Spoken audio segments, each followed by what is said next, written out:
Justice Department is investigating how General Motors handled a deadly defect in some of its compact cars. Specifically, is the company criminally liable for failing to properly disclose the problem and issue a recall? ABC's Rebecca Jarvis has more. It is a potentially fatal flaw linked to at least 13 deaths and 31 crashes, among them this crash in Wisconsin that killed 2 girls in 2005, and this one in Maryland that killed 16-year-old Amber Marie Rose that same year. This was our girl, and we've got to get the word out. GM has already recalled 1.6 million cars from model years 2003 to 2007, including the Chevy Cobalt, Pontiac G5, Saturn Ion, Chevrolet HHR, Pontiac Solstice, and Saturn Sky.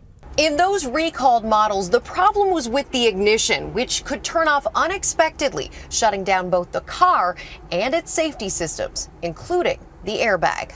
But GM knew about the possibility of the flaw nearly a decade ago and decided not to fix it. They had no answers for us. They had no apology to us. They didn't say anything. Now, GM has a brand new CEO, Mary Barra. 2 months into the job, she says she's conducting an internal review demanding an unvarnished picture of GM's handling of the ignition problem. This is a corporate-wide culture problem.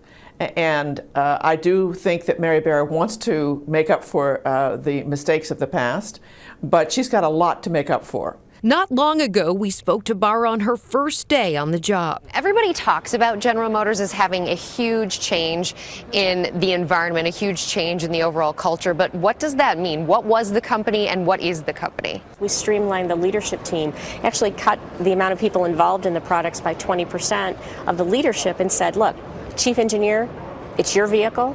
We want you're accountable. There were too many cooks in the kitchen. Too many cooks in the kitchen. Now Congress is calling for hearings, trying to find out what GM knew and when they knew it.